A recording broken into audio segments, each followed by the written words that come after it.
Krishna, dear devotees. We're looking at the 12 Mahajana series here. In this session is focusing on the third Mahajan in this series, who is none other than the great Vaishnava, Lord Shiva.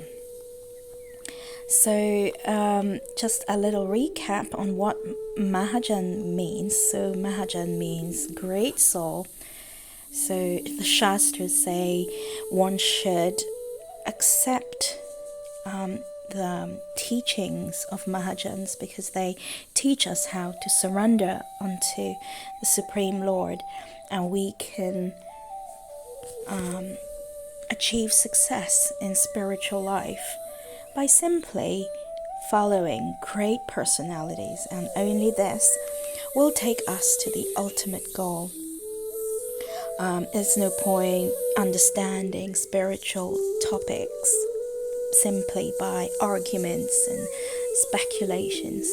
The best way is to be submissively following not anyone but bona fide authorities. And so in Srimad Bhagavatam 6.320, Yamaraj, the superintendent of death, quotes 12 bona fide authorities who understand the transcendental religious principle. And so we can see their pictures here on the first screen. So we see all these personalities here are quoted as bona fide authorities, as Mahajans. So the glories of these Mahajans are that they not only cross across the ocean of material existence, but they're so merciful that they leave behind two things to help us cross this ocean of material existence. And these two things that the Mahajans leave are, number one, the Vani instructions, books, etc. And number two, personal example. So we should follow these personalities and follow in their footsteps. And so today we are looking at Lord Shiva as a great Mahajan. So Lord Shiva is actually one of the avatars of Lord Krishna. So Krishna has so many different avatars. There's Leela avatars, Guna avatars, Shakti Vaisha avatars, Manvantara avatars, Yuga avatar, etc.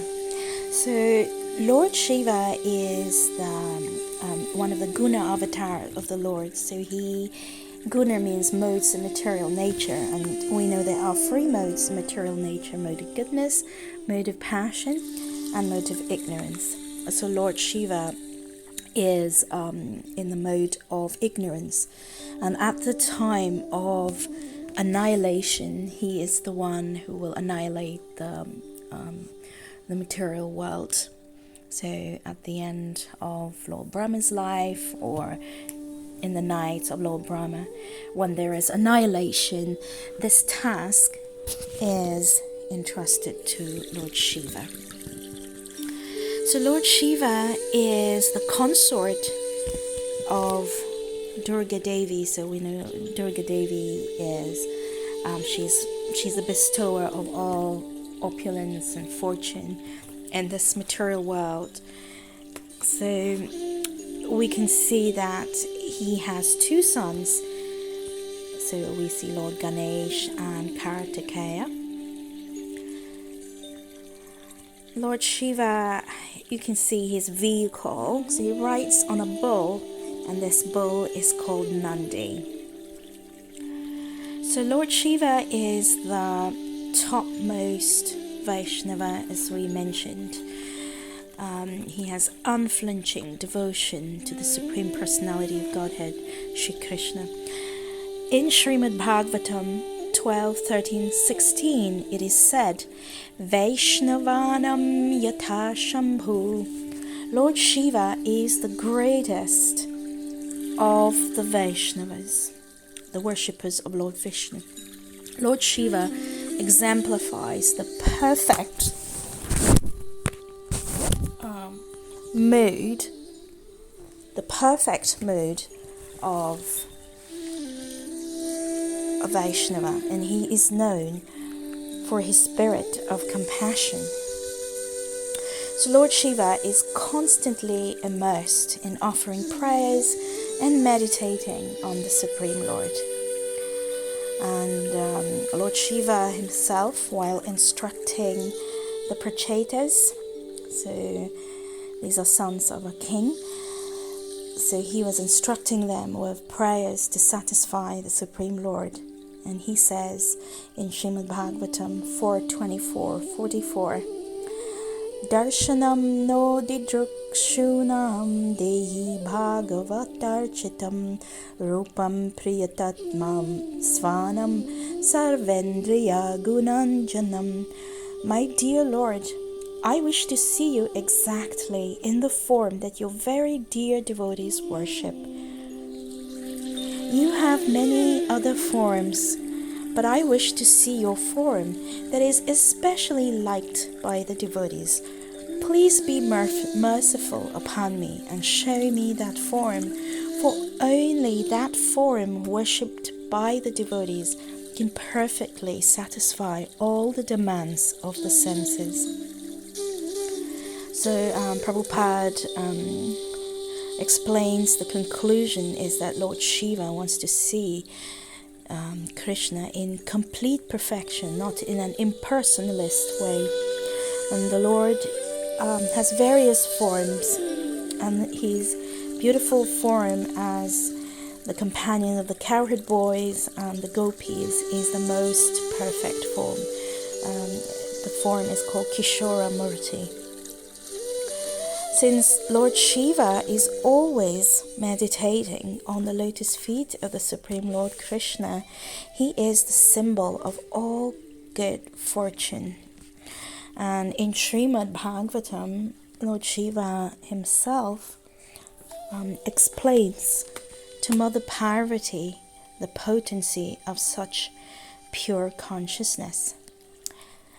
And the verse is, Sattvam Vishuddham Vasudevs Shabditam Yadi Yate Tatra Puman Apavrataha Sattve Cha Tasmin Bhagavan Vasudevo Hyadokshajo Me Namasa Vidyate.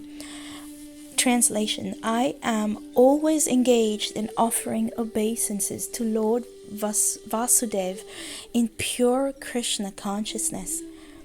Krishna consciousness is always pure consciousness, in which the Supreme Personality of Godhead, known as Vasudev, is revealed without any covering.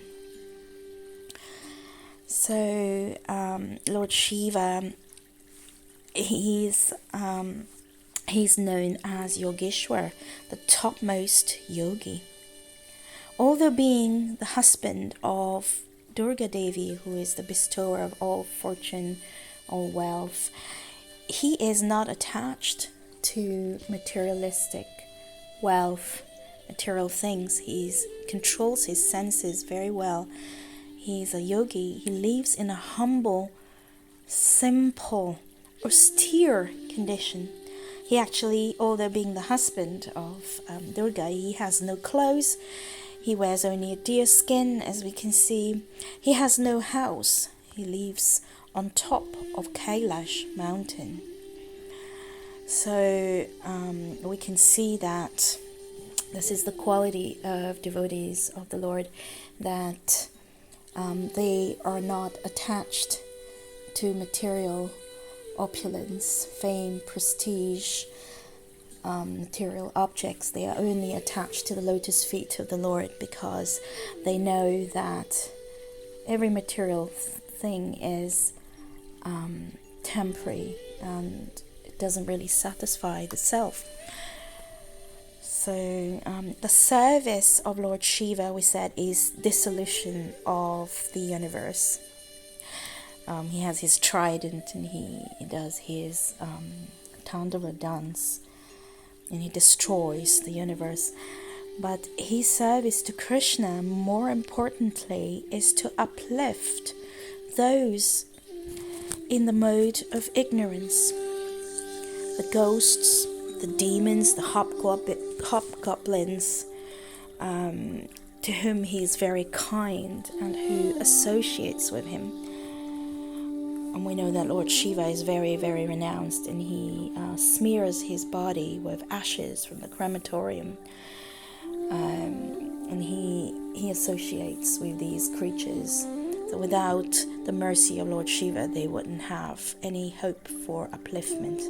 So he's incredibly, incredibly kind. So Lord Shiva, where does he reside? So after passing through the 8 material coverings of this material universe, and after crossing the Viraja, the river that divides the material world from the spiritual world, and the planet of Lord Brahma, so after crossing the planet of Lord Brahma, which is the highest material planet, one then comes to the planet of Shiva. There he is known as Sadashiva, a manifestation of Lord Vishnu. So Lord Shiva is great Mahajana, and he has his own sampradaya.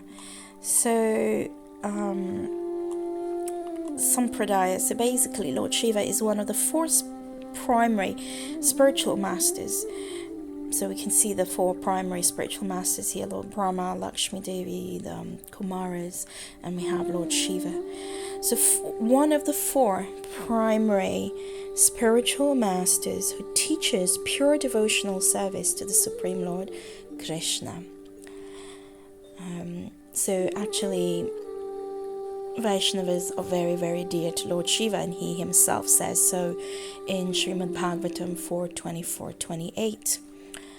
Yaha param ramhasaha sakshat trigunaj jiva samgittat bhagavantam vasudevam prapanaha sa priyo hi me.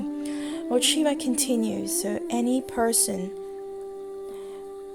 he says, who is surrendered to the Supreme Personality of Godhead Krishna, the controller of everything, material nature as well as the living entity, is actually very dear to me. So factual service therefore to Lord Shiva is to follow his instructions to worship and chant the holy names of Lord Krishna. There is a nice discussion between Lord Shiva and Narad Muni, which is described in the Brihad Bhagavatamrita. Once Narad Muni was traveling to the abode of Lord Shiva, and he began to glorify him, saying, "You are very near and dear to the Supreme Lord Krishna. Not only that, you are Krishna's manifestation. You are non-different from him. You can give liberation and also Krishna prem, love for Krishna, which is a very rare jewel." So Lord Shiva then told Narad, out of genuine humility, "I want to be his beloved devotee, but actually I am not." And Lord Shiva started to express to Narad his regret in having given benedictions to Lord Krishna's enemies. To fulfill his Lord's desires, he had given benedictions to demons like Ravan.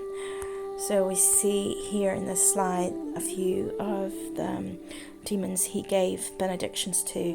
We have Ravan here, who then stole Sita Devi from the Supreme Lord Ram. So we have the story of Banasur, who then waged war with Krishna. Another demon, Vrikasur. We've got demons like Salva, Jayadrat, whom Lord Shiva gave benedictions. And so Lord Shiva says because of this, he's not a devotee, beloved devotee. So Lord Shiva, why did he give benedictions to all these demons? The question maybe is because he's called Ashutosh. So that means he is very easily pleased, and he gives benedictions to everyone who worships him. So if a demon worships him, then he is pleased and he fulfills their wishes. So he does not discriminate. He is very easy to please, so simply by offering him water and bay leaves, he gets pleased. So then the question is, why does he give benedictions to the demons also, if they are just not going to do anything good with these benedictions? The Acharyas explain that he is Ashutosh, and he is compassionate as well. He does it for the spiritual benefit of those demons. So an example is the demon Salva. So demon Salva was somebody who was very envious of Krishna, and he had a desire to destroy Krishna by building on strength, by becoming very strong. With this desire, he took shelter of Lord Shiva. He performed a severe type of austerity where he ate no more than a handful of ashes every day. After 1 year, Lord Shiva became pleased with him and asked him to beg for a boon. And Salva begged from Lord Shiva the gift of an airplane which would be so strong that could not be destroyed by any demigod, demon, human being, Gandharva, Naga, or even any Rakshasa. Moreover, he desired that the airplane be able to fly anywhere and everywhere that he would pilot it, that he would direct it to, and also be very, very dangerous and fearful to the Yadus, who are the associates of Krishna. So Lord Shiva knew that no one could win over Lord Krishna, and he also knew that when someone is killed by Lord Krishna, then they would definitely be liberated. So he bestowed the gift of that mystical airplane to Salva, and so indirectly gave him the most blessed benediction of being liberated by Lord Krishna. So even demons who are inimical to Lord Krishna will approach him, Lord Shiva, for benedictions.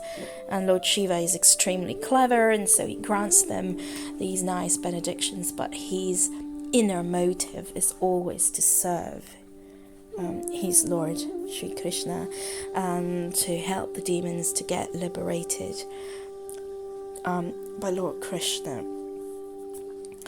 So we'll come to the story of Vrikasur. Actually, yes, let's take a look at the story of Vrikasur, since we're talking about demons. So Vrikasur, so this story is from the Srimad Bhagavatam.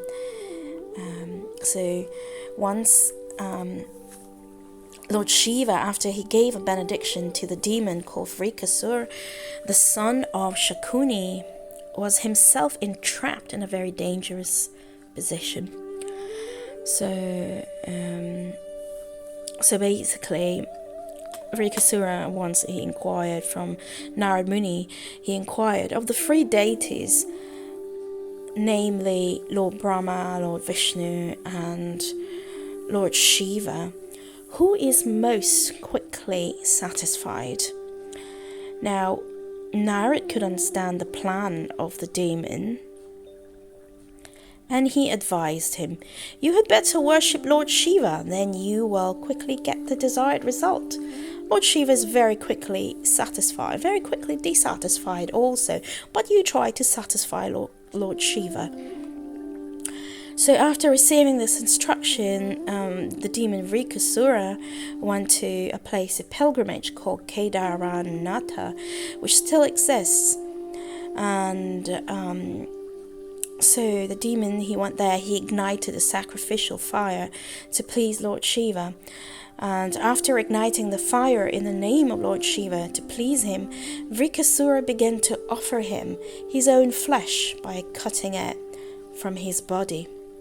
So this actually is an instance of worship, but in the mode of ignorance. So in the Bhagavad Gita, Krishna describes different types of sacrifices that people perform. Some are in the mode of goodness, some in the mode of passion, and some are in the mode of ignorance. So there's different types of tapasyas, different types of worship. Why? Because there are different kinds of people within the world. But the ultimate tapasya is the topmost yoga, the topmost sacrifice, as confirmed in the Bhagavad Gita, is Krishna consciousness, which means to always think of the Lord Krishna within the heart. And the topmost sacrifice is to perform the Sankirtan Yagya, which is the chanting of the holy names. So anyway, Vrikasura continued his sacrifice for 6 days. He was unable to personally see Lord Shiva. He wanted to see Lord Shiva face to face and ask him for a benediction. So on the 7th day, the demon Vrikasura decided he should cut off his head and offer it to Lord Shiva for his satisfaction. So he took a bath in a nearby lake, and without drying his body and his hair, he prepared to cut off his head. Now, when the demon was thus preparing to cut off his head, Lord Shiva became very compassionate. And this compassion is a symptom of the quality of goodness. So the compassion of Lord Shiva was awakened because the demon was offering his flesh into the sacrificial fire, not because of just offering his flesh, but actually because he was about to commit suicide. And this is natural compassion. Even if a common man sees someone preparing to commit suicide, he will try to save him. There is no need to appeal to him. So Lord Shiva appeared from the fire to prevent the demon from committing this suicide. So he saved the demon and he healed the bodily injuries of Vrikasura. And so Lord Shiva told the demon, "My dear Vrikasura, you don't need to cut off your head. You may ask from me any benediction you like, and I shall fulfill your desire. I do not know why you wanted to cut off your head to satisfy me. I become satisfied even by an offering of a little water." So we know that devotees offer to the Shiva Linga some water because he is greatly satisfied when Ganges water is poured on his head. So Lord Shiva assured Vrikasura that he was satisfied by simple process of worship, not by cutting off his head. So anyway, out of compassion and sympathy, Lord Shiva prepared to give him any benediction he liked. And so the demon, being very sinful, asked for the benediction from Lord Shiva that to bless him with a power that as soon as he would touch anyone's head, it would immediately crack and the man would die. So we can see that this is the nature of a demon, is they don't want to ask anything that is beneficial to human society, but actually something that's dangerous.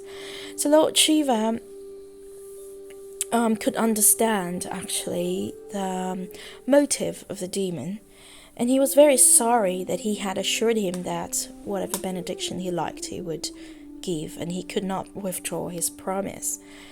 But in his heart, he was really sorry that he had to offer a benediction of this sort to this demon. And so he basically, what happened is the demon, he asked this because he wanted to become immortal by killing everyone with a touch of his hand. So Lord Shiva had to grant this benediction as promised. And the demon immediately decided he would use the benediction to kill Lord Shiva himself and take away the wife of Lord Shiva, Parvati, for his personal enjoyment. So he wanted to place his hand on the head of Lord Shiva. So Lord Shiva was put in a very awkward position because he was being endangered by his own benediction to this demon.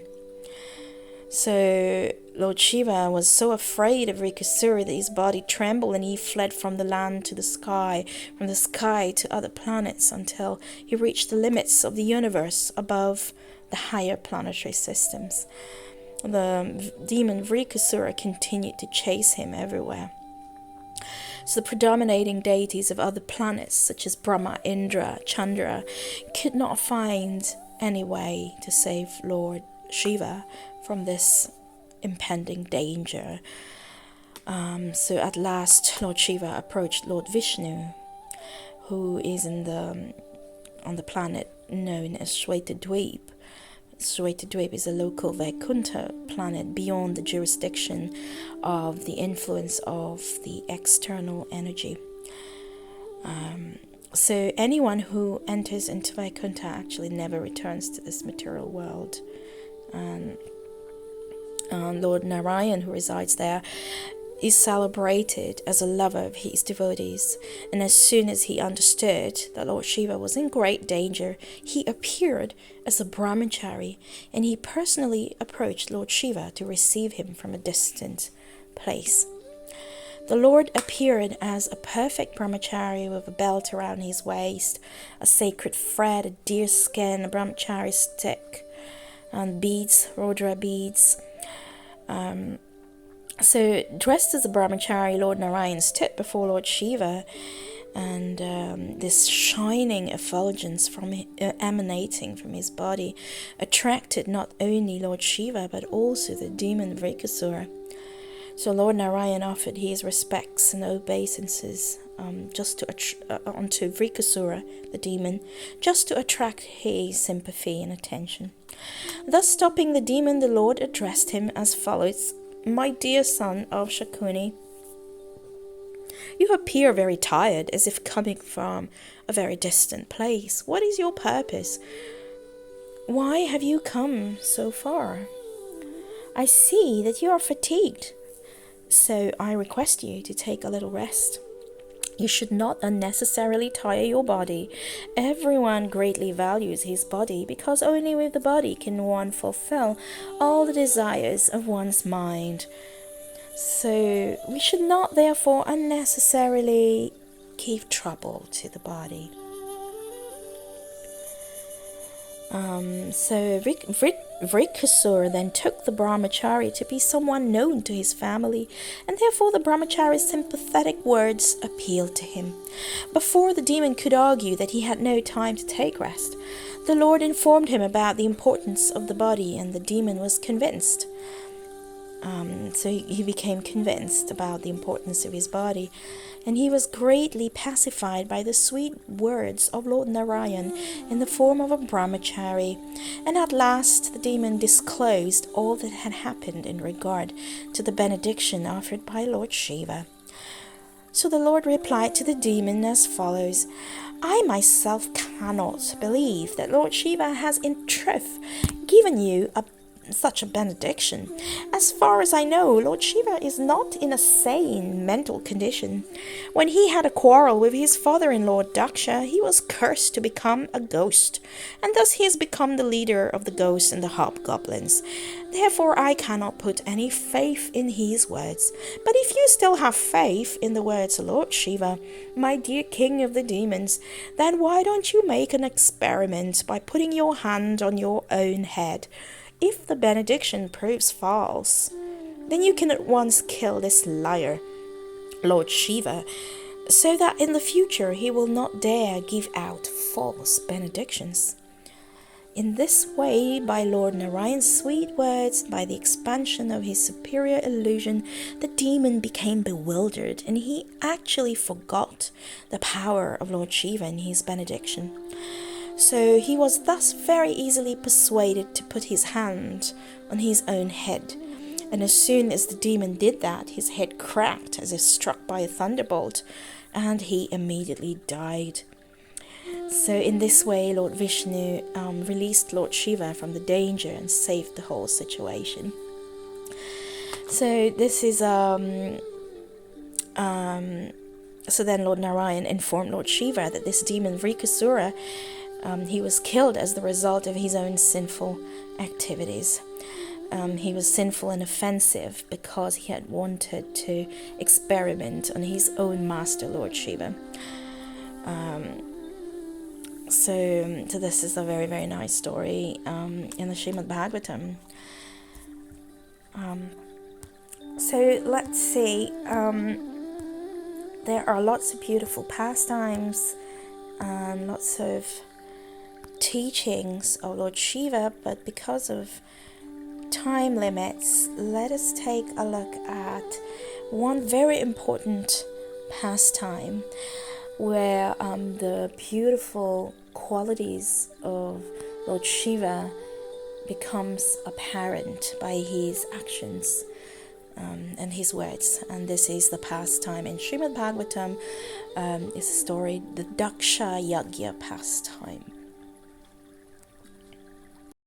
So let's take a look at the Daksha Yagya pastime as recounted in the Srimad Bhagavatam. So once, so Daksha was the son of Lord Brahma, and he was a great personality, and he actually had given one of his daughters. So Daksha had 16 daughters, and he had given one of them in marriage to Lord Shiva, and that was none other than Sati. So Sati, the youngest daughter of Daksha, had married Lord Shiva. So one day, Daksha, he entered an assembly. The leader of the Prajapatis entered the assembly where there was going to be a performance of a sacrifice, in which all the leading demigods, sages and fire guards had assembled along with their followers.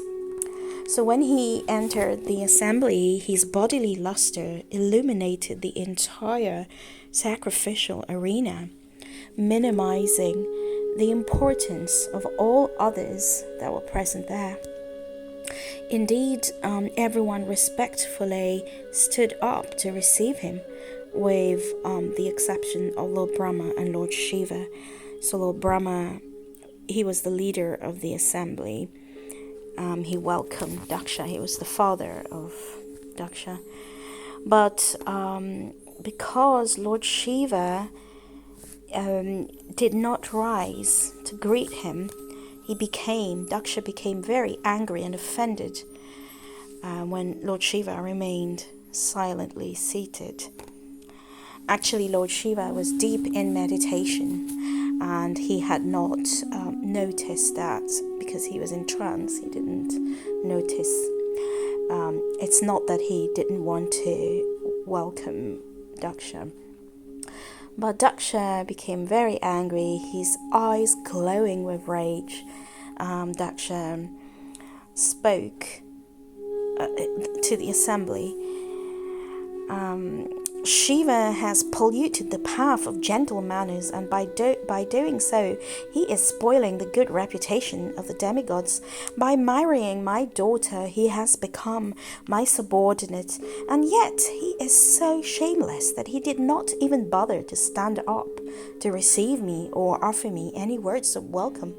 He lives in filthy places like crematoriums, and his companions are all ghosts and demons. He does not bathe regularly, and he decorates his body with ashes and garlands that are made of skulls and bones. Going naked like a madman, he sometimes laughs and sometimes cries, and thus he is Shiva, auspicious in name only. It is because of Lord Brahma's request that I gave my chaste daughter to him, even though he is devoid of cleanliness and good behavior. So after speaking to the assembly, Daksha washed his hands and mouth. Then, while looking at Lord Shiva as if he were an enemy, Daksha cursed him, saying, Lord Shiva, who is the lowest of the demigods, should no longer receive a share of the sacrificial offerings. And so Daksha stormed out of the assembly after cursing him, Lord Shiva. Actually, this curse was a great blessing for a devotee like Lord Shiva, because it gave him the opportunity to avoid the association of the materialistic demigods. But Lord Shiva remained calm and tolerant. Although one of his principal associates, Nandishvara, became enraged, so he counter-cursed Daksha and the Brahmins that had sided with him. Nandishvara said, whoever, due to envy, has accepted Daksha to be more important than Lord Shiva will become bereft of all transcendental knowledge, because Daksha is simply attached to his body and sex indulgence and is devoid of any good intelligence. He will soon receive the face of a goat. May those who have insulted Lord Shiva due to having become as dull as matter by the cultivation of materialistic education continue in the cycle of birth and death. Since the Brahmins who supported Daksha perform religious rituals only for the purpose of maintaining their bodies, let them become bereft of all good discrimination as to what is fit to eat and what is not. Let them beg for money by going door to door simply for the purpose of gratifying their senses. So after hearing this, Bhrigu Muni, who was there in the assembly, he retaliated on behalf of the Brahmins by condemning the followers of Lord Shiva with a strong Brahminical curse. So Bhrigu Muni cursed. He said, those who follow Lord Shiva will become atheist and thus diverted from genuine Vedic principles. The devotees of Lord Shiva are so foolish that they try to imitate him by having long hair. Excuse me. And they subsist upon wine, flesh, and other such abominable things. Because they blaspheme the Brahmins, who are true followers of Vedic principles, the devotees of Lord Shiva must be considered to have already come under the sway of atheistic doctrine. While such cursing and counter-cursing was going on, Lord Shiva became very morose, and then, without saying anything, he suddenly left the assembly, followed by his disciples. So this tension between Lord Shiva and Daksha actually continued for a long time. And so Daksha, once he performed a Vajapaya sacrifice, and after that he commenced another great sacrifice called the Brihaspati Sava. Because Lord Brahma had appointed him the chief of all Prajapatis, Daksha had actually become very puffed up, and so he dared to perform these sacrifices without inviting Lord Shiva.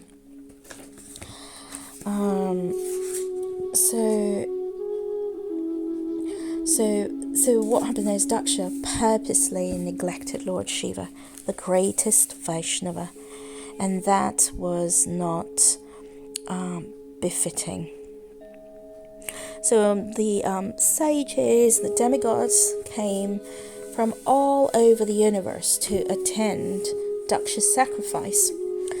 And the consort of Lord Shiva, Sati, could hear them conversing as they flew overhead in their celestial airplanes, and she saw how the wives of the denizens of heaven were gorgeously dressed and decorated with fine ornaments.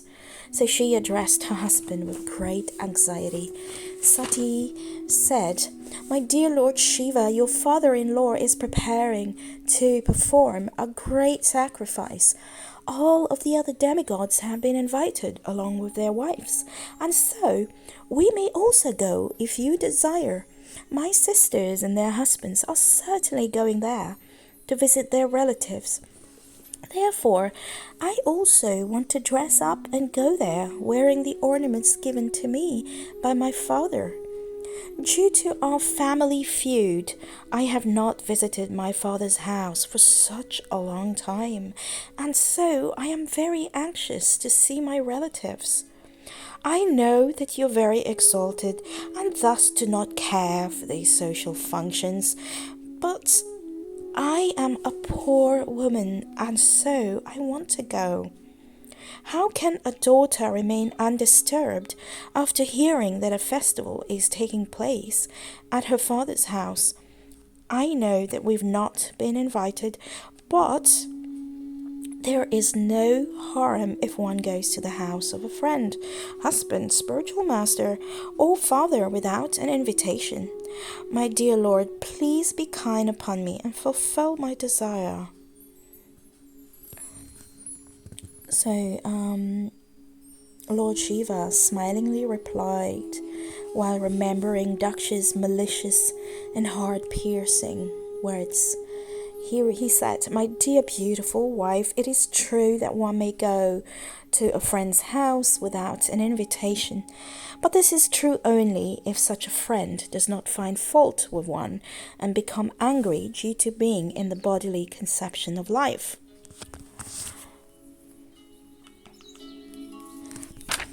It is a fact that education, austerity, wealth, beauty, youth, and family heritage are desirable qualities. But if one becomes proud because of possessing them, he loses all good sense and cannot appreciate the glories of spiritually exalted personalities. One should not go to anyone's house who looks upon his guests with raised eyebrows and angry eyes. The pain that is caused by an enemy's arrows is not as great as that which is caused by the sharp words uttered by a relative, for such grief continues to burn one's heart day and night. My dear Sati, although you are Daksha's pet daughter, even if you go without me, he will not honor you because of your being my wife, and thus you will regret your connection with me. Materially puffed up persons who are always disturbed in body and mind cannot tolerate the spiritual opulence of self-realized souls. Because I am always offering obeisances unto Lord Vasudeva in pure consciousness, I naturally respect all living entities in whose bodies he resides. My dear wife, because your father is envious of me, he will surely insult you if you go there. If you're still thinking to go, then I must warn you that for a respectable person like you, an insult from a relative is equal to death. As Lord Shiva became silent, Sati was seen moving this way and that way on account of her indecision. She was very anxious to see her relatives, but at the same time she was afraid to go because of her husband's warning.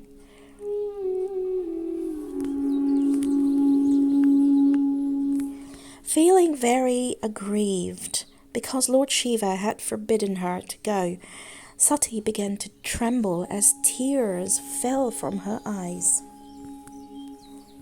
Indeed, due to becoming very agitated, she gave her husband such a hurt look that it appeared as if she would burn him to ashes. Finally, while breathing very heavily due to her anger and bereavement, Sati departed impetuously for her father's house, having lost all good intelligence because of womanly weakness. Seeing Sati leave, Lord Shiva's disciples, headed by Maniman, who were ready to sacrifice everything for their Lord, they were given instructions to follow her, along with thousands of yakshas. They seated Sati upon Nandi the bull and gave her the bird that she kept as a pet. Indeed, they arranged a very pompous and royal procession by covering her with a nice canopy, providing musical accompaniment along with the sound of conch shells and bugles. So, when Sati arrived at her father's sacrificial arena, which was filled with the sound of Vedic mantras, out of fear of Daksha, none of the assembled demigods or sages received her very well. Although her mother and sisters welcomed her in a very pleasing manner with gladdened eyes and moistened eyes, Sati did not reply, even though she was offered a nice seat and various gifts. Sati refused to accept anything, because her father had neither welcomed her nor asked her about her welfare. And then, when she saw that no arrangements had been made in the sacrificial arena for offerings to be made to her husband, Sati became so angry that she appeared ready to burn Daksha with her red-hot eyes. Upon seeing her mood, Lord Shiva's followers were prepared to kill Daksha, but Sati checked them. Then, within the hearing of all, Sati chastised her father, saying, Lord Shiva is the foremost personality, and he is beloved by all due to his being free from enmity. Thus it is only you who could be envious of him. Your only business is to find faults in others, whereas Lord Shiva magnifies whatever good qualities he sees. Still, it is not astonishing that a person who has accepted the body as the self should always engage in deriding great souls. You consider my husband to be inauspicious, but do you think that Lord Brahma is a fool? He accepts the flowers offered at the lotus feet of Lord Shiva and places them upon his head with great respect. If one hears blasphemy of the Lord or his representative, he should block his ears and go away. If he is unable to punish the offender, he should go away. But if one is able to punish, then he should forcibly cut out the blasphemer's tongue, and then, after killing him, he should give up his own life.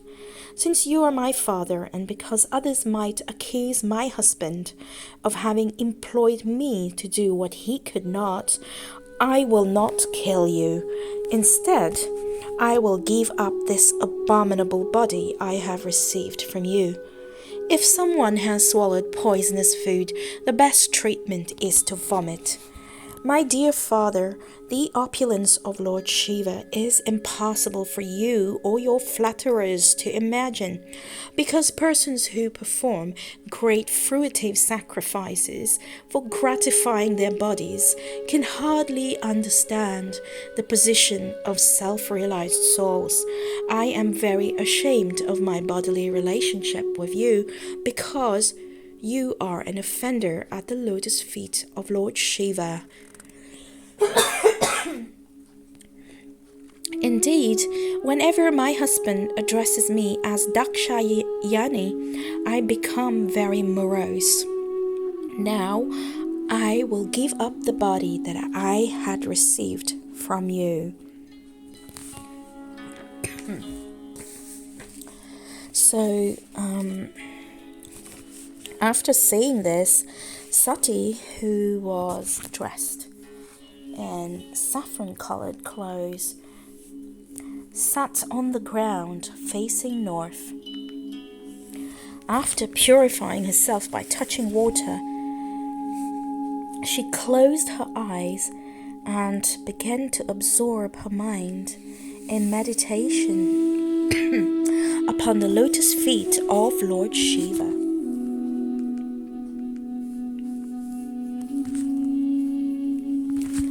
Then, as Sati gradually raised her life air between her eyebrows, she meditated upon the fiery air that is within the body.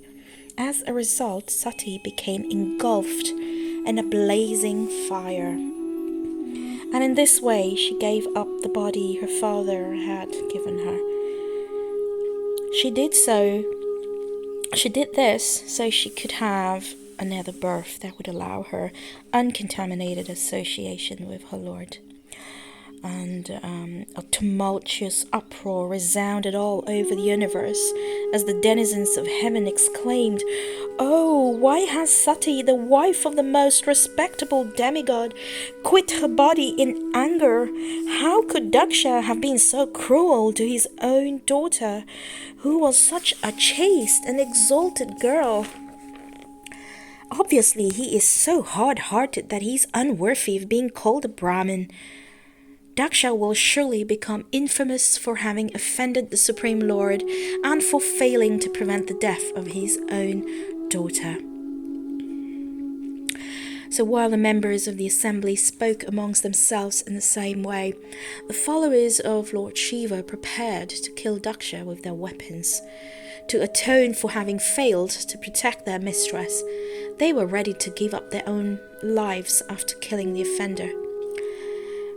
But as the ghosts and the yakshas rushed at Daksha, however, Bhrigu Muni, who was there in the assembly, quickly offered oblations into the southern side of the sacrificial fire while uttering mantras from the Yajurveda meant for counteracting those who disrupt sacrificial performances.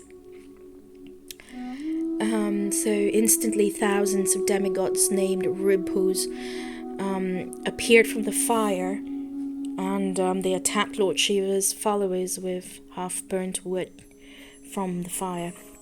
And so Lord Shiva's followers panicked and began fleeing in all directions.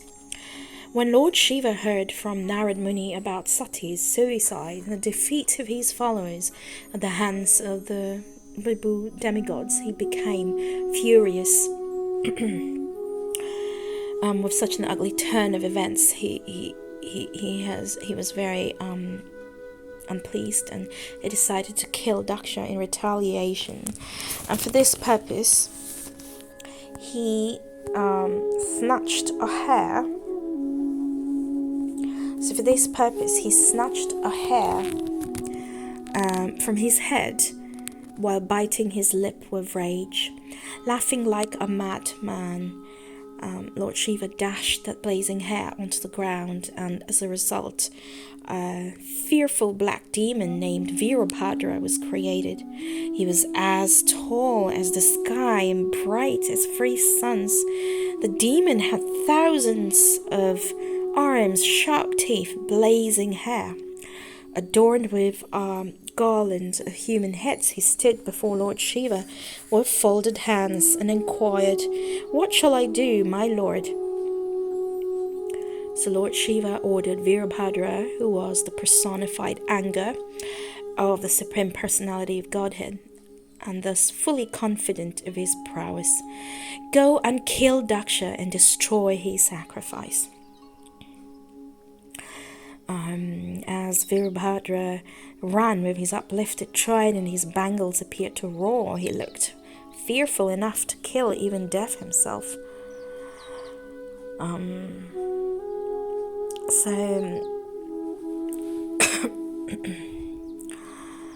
So then Daksha began to see fearful omens in the sky, upon the land as well. Lord Shiva's followers thereafter surrounded the sacrificial arena and began to create disturbances. Some pulled down the pillars, some entered the ladies' quarters, others destroyed the sacrificial arena, others broke sacrificial paraphernalia, extinguishing the fires.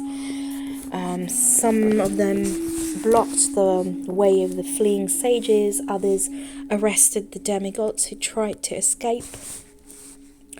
Nandishvara arrested Bhaga, Chandesha caught hold of Pusha, Maniman captured the chief priest Brigu, and Virabhadra arrested Daksha. Virabhadra violently tore off Brigu's moustache, and he caught hold of Bhaga, who had moved his eyebrows during the cursing of Lord Shiva, and after angrily throwing him upon the ground, put out his eyes.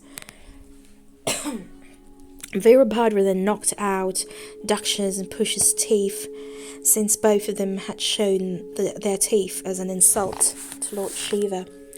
Finally, Virabhadra sat down on Daksha's chest and tried to cut off his head with various weapons. So Virabhadra saw a wooden device that had been used for killing the sacrificial animals, and he used it to cut off Daksha's head.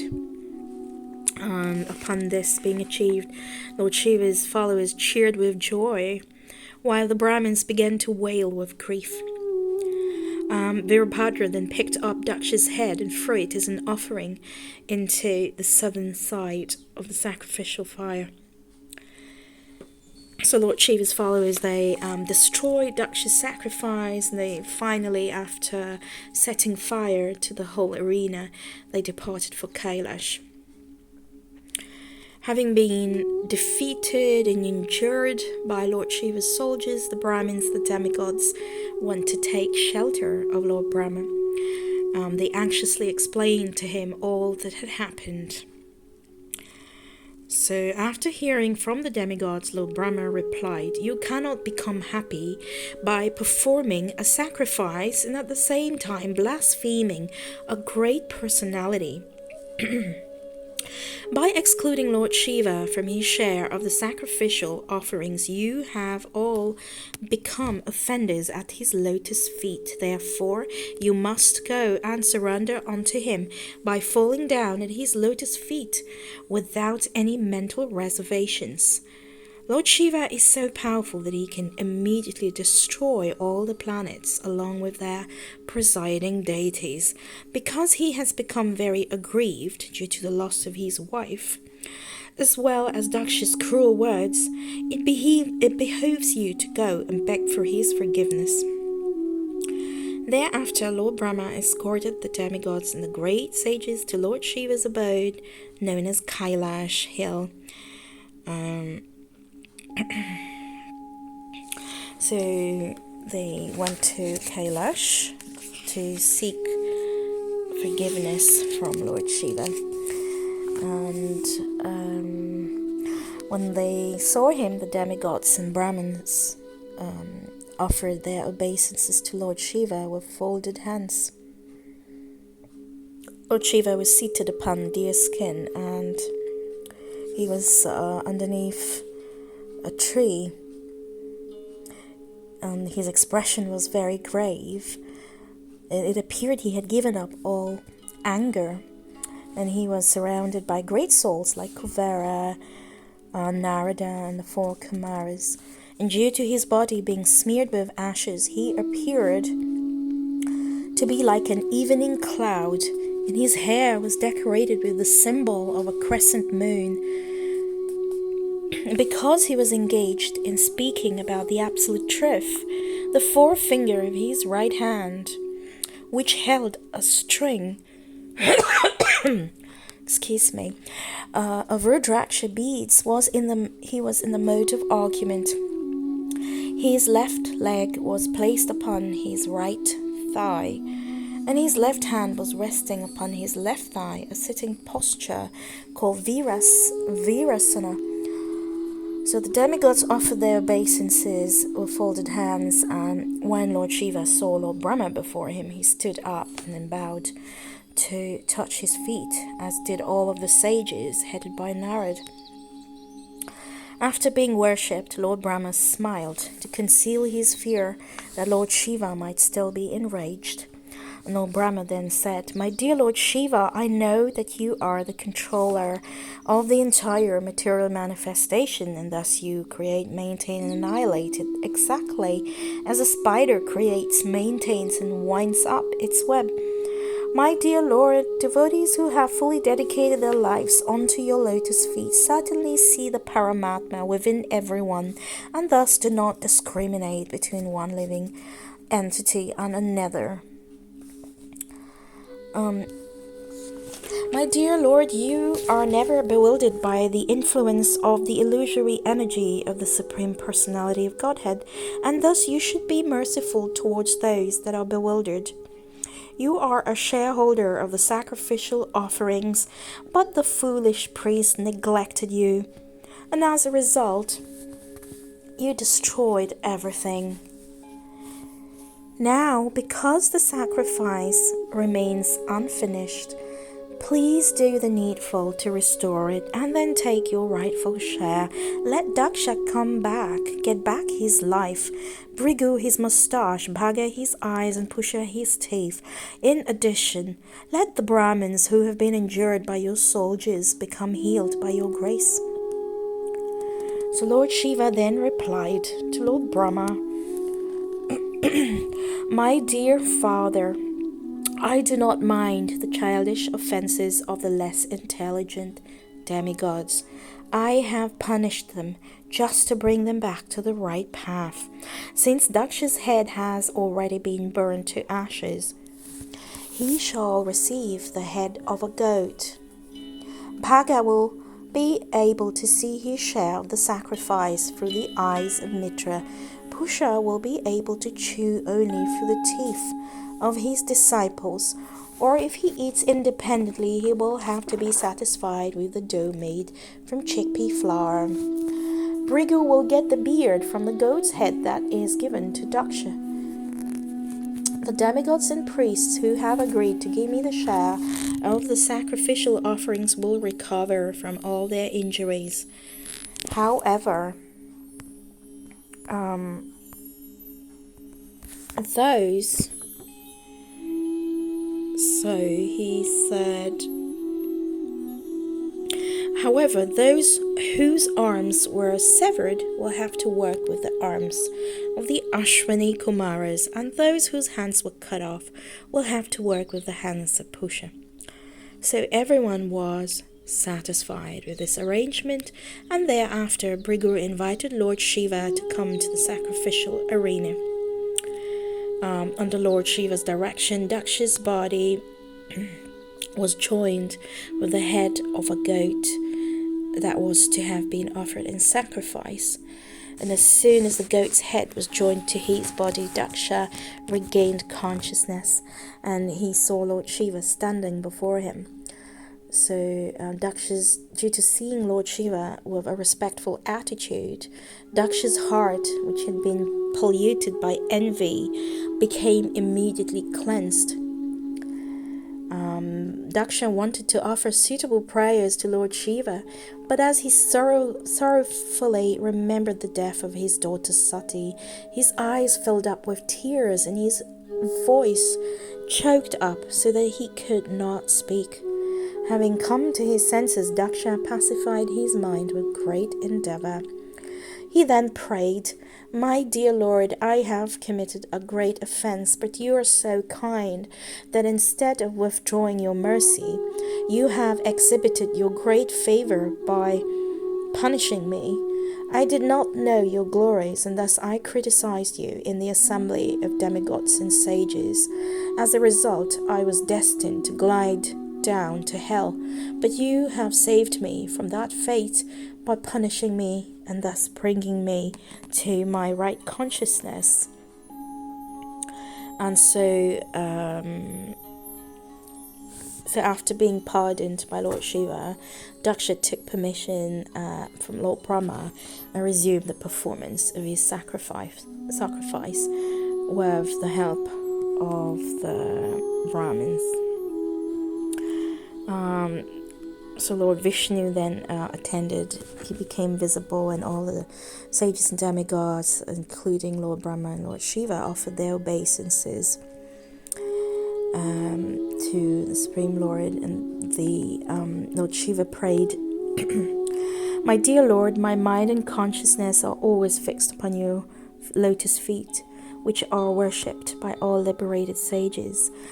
Because my mind is engaged in this way, I am no longer disturbed by persons who blaspheme me, claiming that my activities are not pure." So then the Supreme Lord Vishnu instructed Daksha. He said, "O twice born one, I am the original cause of all causes, but because I expand myself to act through my material energy, my different grades of representations are variously named.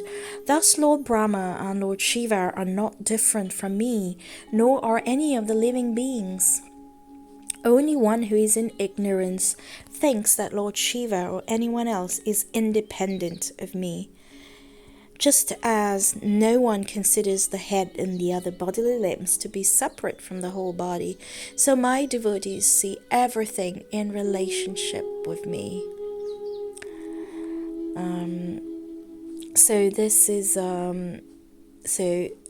Sati was born again as the daughter of Menaka and the king of the Himalayas, and later on she once again accepted Lord Shiva as her husband, since that is their eternal relationship. So this is a beautiful pastime in the Srimad Bhagavatam, where we can see the greatness of Lord Shiva, where he forgave Daksha. So we can understand from this wonderful pastime a few things, so we can analyze the behavior of Lord Shiva. So we know that Lord Shiva was badly insulted by Daksha. However, we see that he never retaliated. He didn't say a single word. He simply left the assembly without cursing back. And also we see that when Sati disobeyed him, he actually, even when he was not approving of her actions, still he sent his followers with Sati for her protection. So Lord Shiva shows great compassion and great tolerance as well. And Srila Prabhupada says in the purport to the Bhagavatam that a Vaishnava, he's the greatest Vaishnava. We can see how tolerant he is, how sober he is, and his character is excellent. So he became morose, we know, during the cursing, the counter-cursing. Prabhupada explains why he became morose, because he knew that these people, both his followers, his men, and Dakshas, were unnecessarily cursing and counter-cursing one another without any interest in spiritual life. From his point of view, Prabhupada says he didn't see anyone as higher or lower. Because he's a Vaishnava, and a Vaishnava never brings disturbance to anyone. He takes whatever criticisms coming their way, a Vaishnava will think of it as Krishna's arrangement and will act in a way that the tense situation is diffused. So we see Lord Shiva is the embodiment of tolerance and compassion. And compassion, we see how he still, no matter how harsh Sati was, or that she wanted to disobey, his instructions. He was not angry with her. He was just very calm and sent his followers to protect her. And also, Lord Shiva, he was devoid of the fault-finding mentality.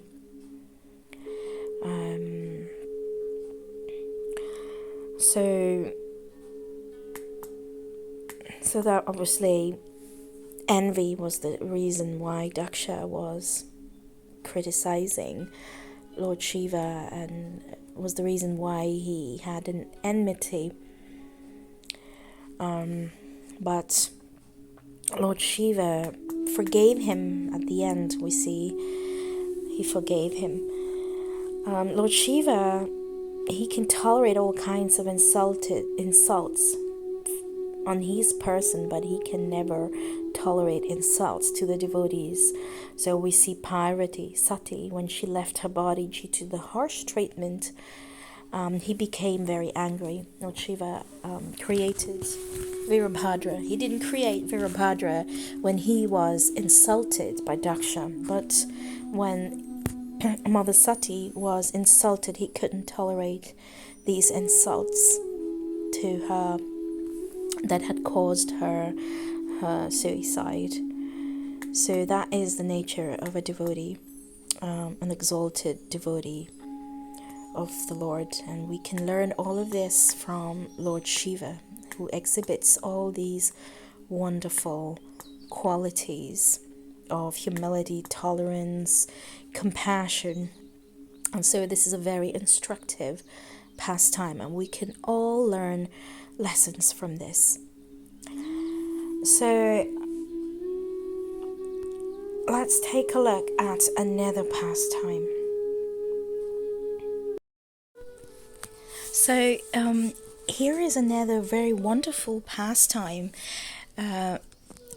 which is told in the Srimad Bhagavatam, which shows how compassionate Lord Shiva is.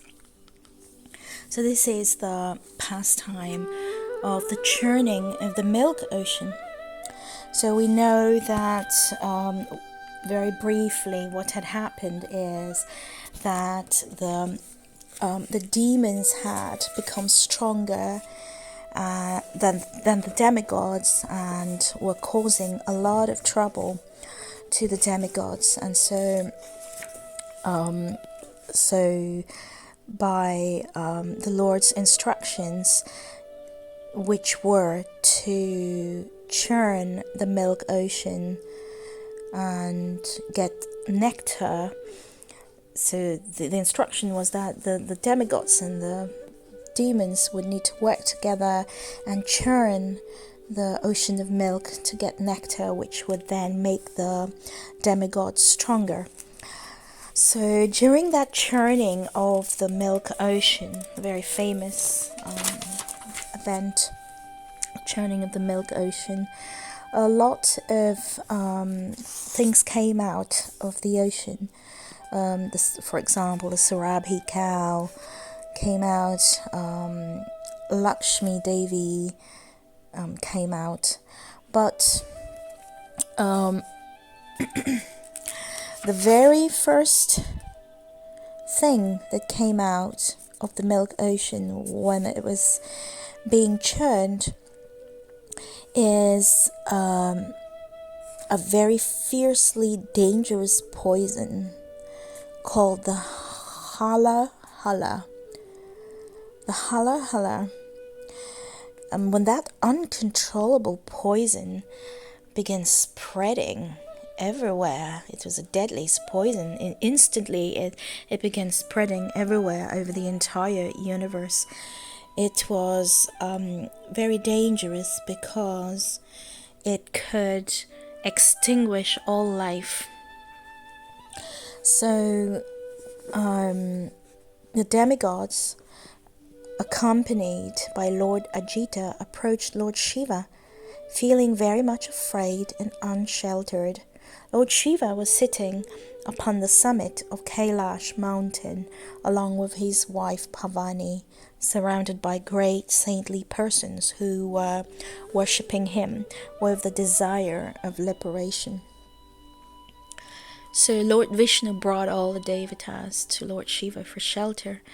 And the question may be that why should Lord Vishnu bring them to Lord Shiva for shelter?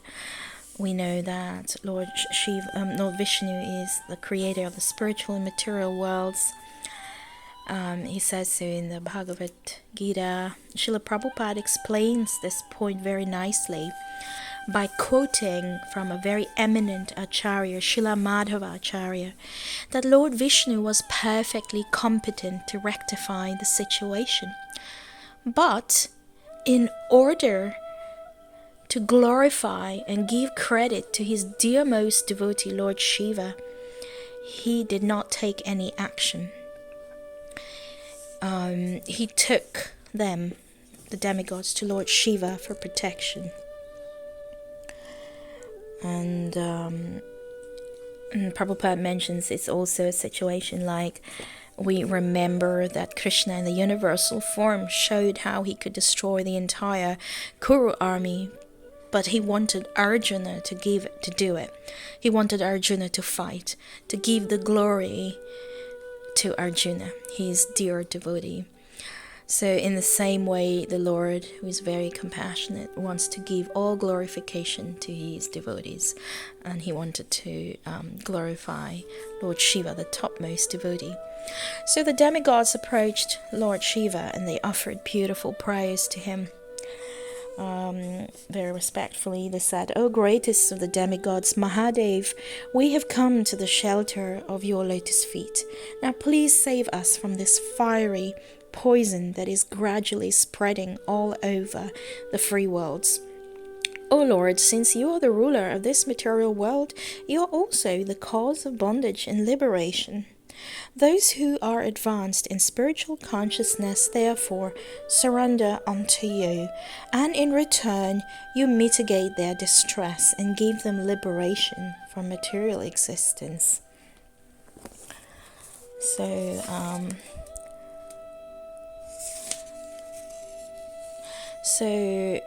then after offering these prayers, Lord Shiva, who is very benevolent towards all living beings, he understood the great threat that was posed by this poison spreading everywhere.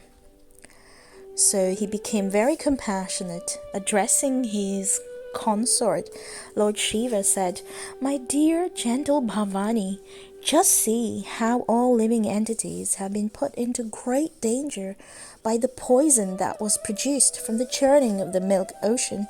It is my duty to give protection to everyone, because the master must ensure the safety of his suffering dependents. Although persons who are bewildered by the external energy of the Lord always engage in animosity towards one another, the devotees try to save them even at the risk of their own lives. My dear wife, when one performs benevolent activities for the sake of others, the Supreme Personality of Godhead becomes very pleased. Therefore, allow me to drink this poison." So Bhavani knew very well the capabilities of her husband. So after receiving her permission, Lord Shiva compassionately took the whole quantity of poison in the palm of his hand and drank it.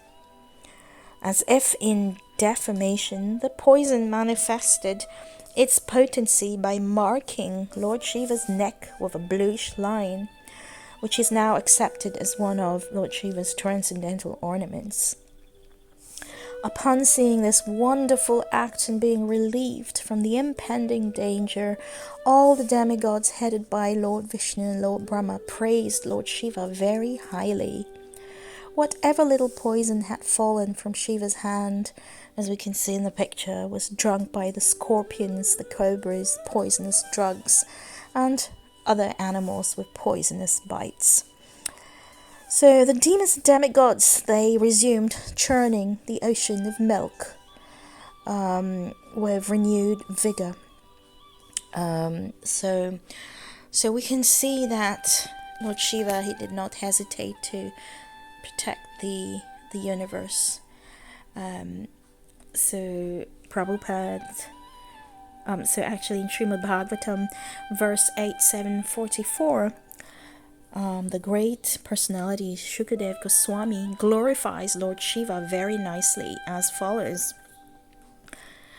Tapyante lokatapena sadhavaha prayasho janaha paramaradhanam tadhi purushashyakilatmanaha. Translation: it is said that great personalities almost always accept voluntary suffering because of the suffering of people in general. This is considered the highest method of worshipping the Supreme Personality of Godhead, who is present in everyone's heart.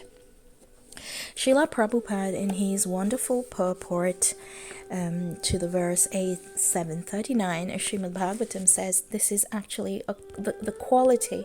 It's a quality of a devotee. Para dukkha dukhi. This means that the unhappiness of the other person is my unhappiness, and the happiness of the other person is my happiness. And that is the real meaning of being the servant of the servant without ulterior motives, to be willing to endure difficulties to help others to be happy. So that's the churning of the milk ocean. Now talking about the poison, and how Lord Shiva took the poison, I think it is very relevant to mention, to sing the glories of Lord Shiva in his form, in his avatar as Sri Advaita Acharya. So Advaita Acharya, who is he? He appeared in this age of Kali, actually. 500 years ago, in the age of Kali, when Lord Chaitanya, who is none other than Krishna, appeared on this planet to spread the chanting of the holy names as a method of achieving perfection in this life, Sri Advaita Acharya, who is an expansion of Sadashiv and Mahavishnu as well, he appeared, and you can see him on the left. This here is Advaita Acharya. So in a similar mood, Advaita Acharya saw the poison of the influence of Kali Yuga spreading throughout this world, and that was more dangerous actually than the poison that Lord Shiva drank. Why was it dangerous? Because it was destroying the propensity of the soul's loving devotion to Lord Krishna.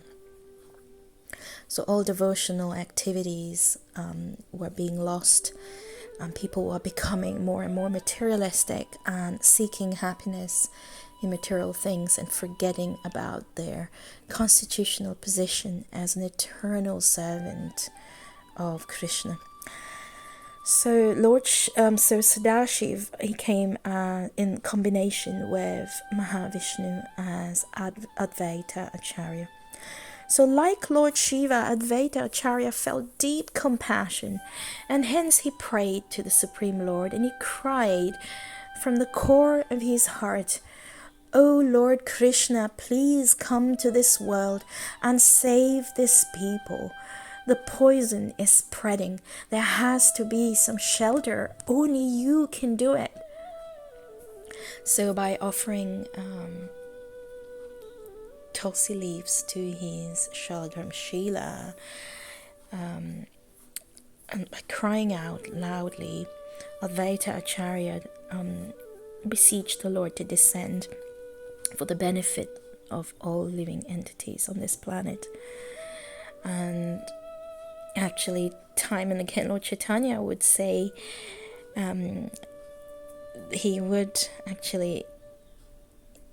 say that it's thanks to Advaita, it was because of Advaita's compassion and prayers that I appeared within this world to neutralize the effects of poison by giving the nectar of the holy names of Krishna. Hare Krishna, Hare Krishna, Krishna Krishna, Hare Hare, Hare Ram, Ram Ram, Hare Hare.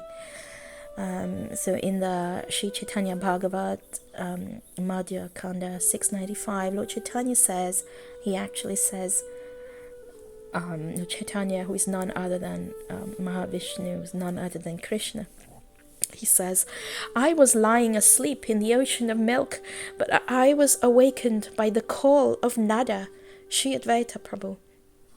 So Nada is affectionately, it's the affectionate name that Lord Chaitanya would call Sri Advaita Prabhu. So this is worth mentioning, the compassion. We also know that Lord Shiva, he appeared in his avatar as Hanuman in the Treta Yuga.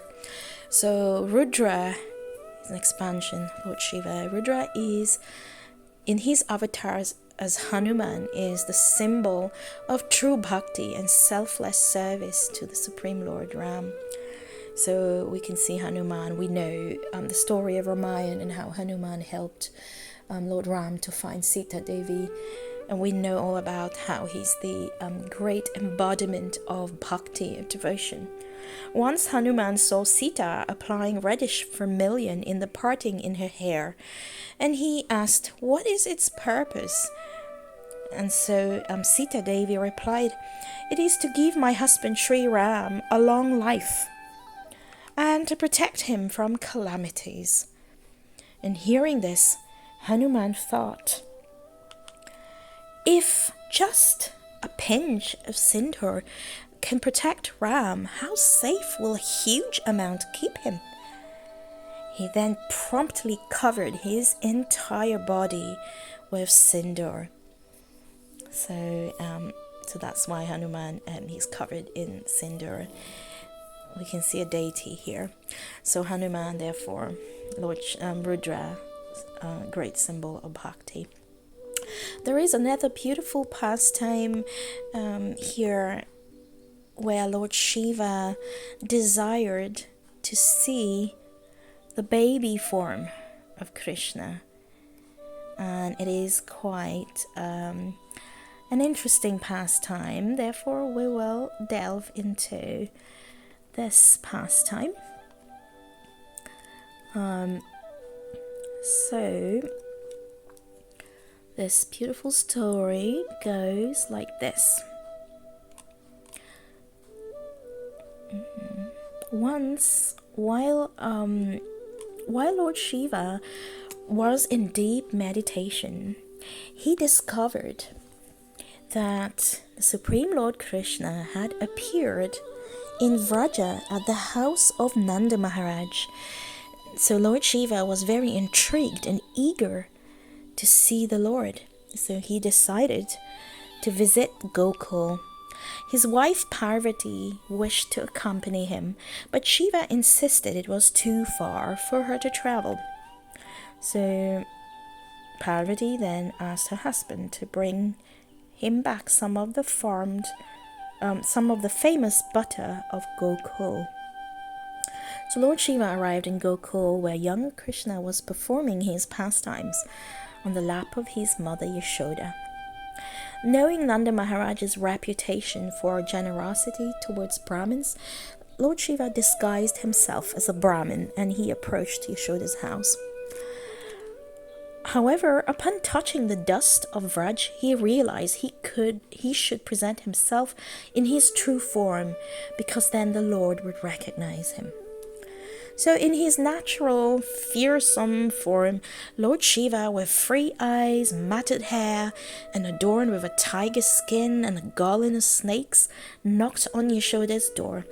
He requested to see the child Krishna, but Yashoda, not recognizing him, refused, fearing that his appearance would frighten her son. Despite her refusal, Shiva persisted, expressing his willingness to wait as long as necessary. So Krishna, aware of the conversation, began to cry loudly, causing concern among the gopis and gopas. A clever gopi named Lalita, upon hearing about Shiva's visit, convinced Yashoda to call him back, stating that a sadhu should never leave unsatisfied. When Lord Shiva returned, Yashoda handed the crying Krishna to him, and Krishna immediately stopped crying and smiled, recognizing his devotee. Overwhelmed with devotion, Shiva chanted the Gopal Sahasranam Stotra, glorifying Krishna. Seeing this, Yashoda warned Shiva to be careful with his snakes around her child. And after the divine encounter, Yashoda offered butter to Shiva, fulfilling Parvati's request. Lost in thoughts of Krishna, Shiva accidentally consumed all the butter on his way back to Kailash. So upon reaching Kailash, Shiva recounted his visit to Krishna and his beauty to Parvati. However, Parvati pointed out that the butter container was empty. Realizing his mistake, Shiva understood Parvati's playful curse.